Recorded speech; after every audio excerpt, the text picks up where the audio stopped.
Hola, buenos días.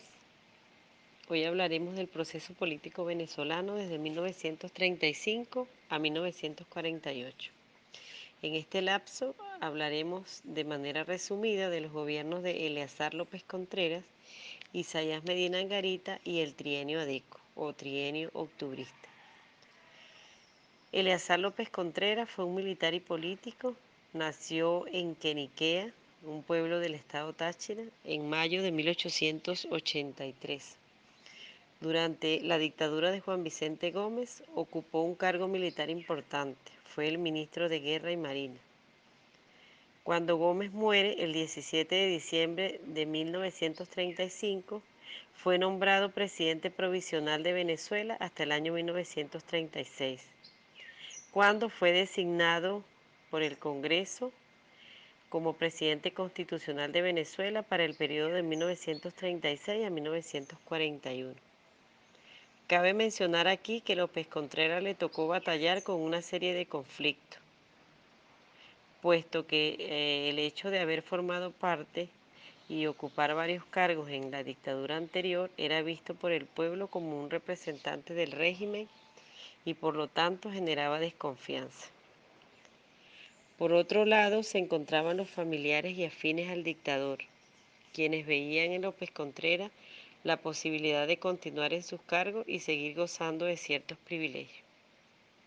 Cuenta la historia que iniciando su mandato, el presidente López Contreras se vio obligado a suspender las garantías constitucionales para mantener la paz de alguna manera en el país, puesto que en aquel momento existía un clima de incertidumbre ante la reciente muerte de Gómez. Por un lado, el gobernador del distrito capital de la época, Félix Galaviz, dictaba una serie de medidas de censura sobre medios de comunicación y otras restricciones. Y por otro lado, Rómulo Betancourt emitía algunas declaraciones dirigidas a la toma de acciones para sacar a los representantes del gomecismo del gobierno y la creación de un nuevo partido político que guiara el camino a seguir en Venezuela en pro de su bienestar. Ante estos hechos, el 14 de febrero del año 1936 estalló en Caracas una gran manifestación que estuvo encabezada en ese momento por el rector de la Universidad Central de Venezuela, Francisco Rísquez. Dicha manifestación tenía como objetivo solicitar la restitución de las garantías, la expulsión de los gomecistas del Congreso y la convocatoria a una Asamblea Nacional Constituyente. No obstante, el gobernador ordena a las fuerzas policiales acabar con la manifestación, dejando un saldo importante de heridos y fallecidos. Ante los sucesos, el presidente López Contreras atiende la solicitud de los manifestantes y ese mismo día destituyó al gobernador y progresivamente procedió a destituir a funcionarios que tuvieran alguna relación con el antiguo régimen. Por todo lo ocurrido, el presidente anuncia la restitución de las garantías el 21 de febrero de 1936, así como la invalidez del decreto de censura a los medios de comunicación y presenta su programa de gobierno, mejor conocido como el Programa de Febrero de 1936, el cual al inicio estuvo dividido en 8 aspectos importantes a atender como son: un régimen de legalidad dirigido a la reafirmación de las garantías, el sufragio universal, la libertad del trabajo, la creación de los partidos políticos y grupos gremiales, entre otros. La higiene pública y asistencia social, a través de la cual se propone la creación de instituciones de higiene y salud para combatir las enfermedades que afectaban en esa época a la población. También la propuesta a crear un seguro social, entre otras más. Con respecto a las vías de comunicación, se propuso la creación de un sistema nacional de carreteras y la nacionalización del puerto de La Guaira. Con respecto a la educación nacional, se propuso a través de este plan la construcción de gran cantidad de escuelas a nivel nacional y su debido acondicionamiento para el proceso de enseñanza-aprendizaje. Desde el punto de vista político y fiscal, se propuso la creación y reformación del sistema bancario, entre otras. También se llevó a cabo la aprobación de una nueva constitución, la cual redujo el periodo presidencial de 7 a 5 años y se prohibió la reelección inmediata del presidente. Otro aspecto a considerar es que durante el gobierno de López Contreras se llevó a cabo una huelga petrolera que se inició en diciembre del año 1936 y culminó en enero del año 1937 y fue protagonizada en su mayoría por los trabajadores de la industria petrolera que exigían mejores en sus condiciones laborales a empresas extranjeras que explotaban el petróleo en Venezuela, debido a que las condiciones de dichos trabajadores eran de total pobreza. Eran obligados a trabajar durante varias horas sin ningún reconocimiento adicional y los salarios eran miserables.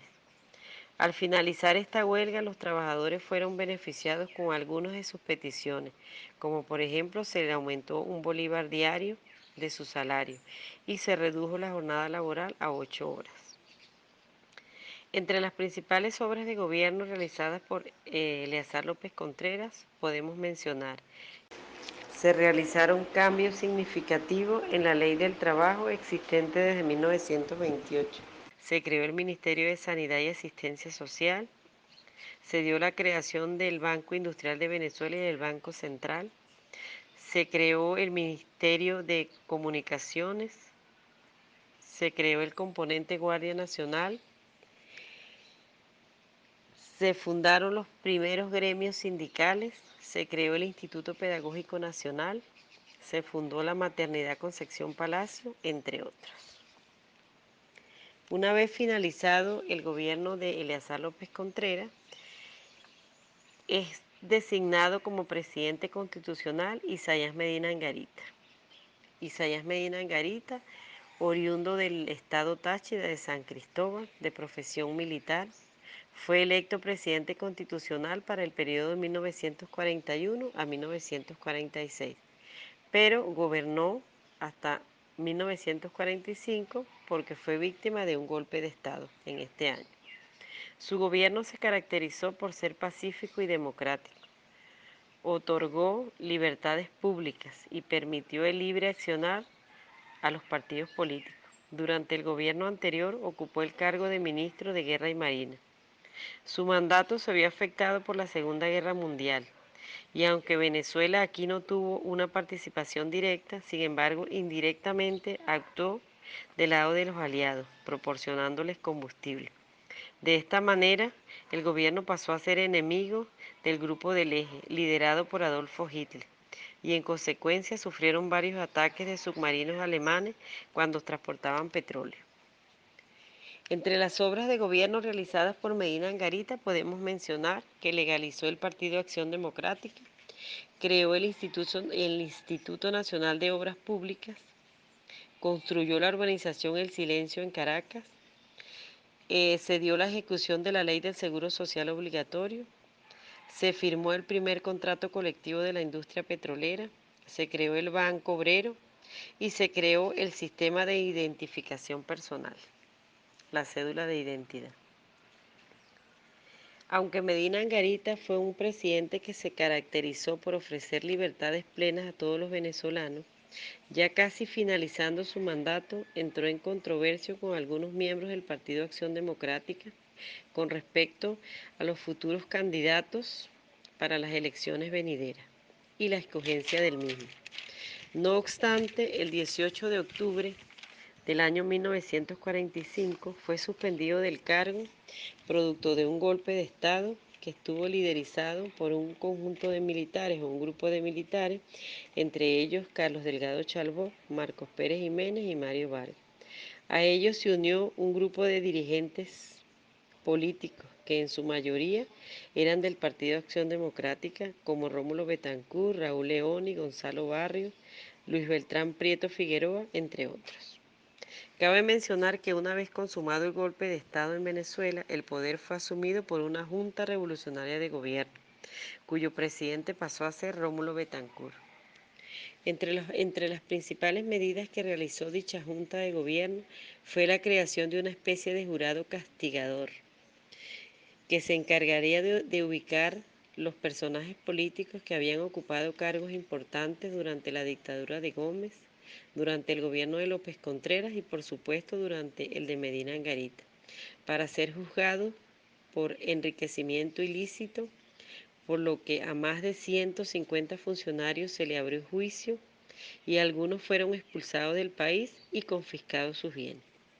La Junta Revolucionaria de Gobierno asumió el poder durante 3 años y para las elecciones de 1947 se conformó una Asamblea Nacional Constituyente donde hubo una reforma a la Constitución que estableció que el próximo presidente de la República debía ser escogido a través del sufragio universal, directo y secreto de todos los venezolanos mayores de 18 años. Para estas elecciones resultó electo el literario Rómulo Gallego. Muchas gracias.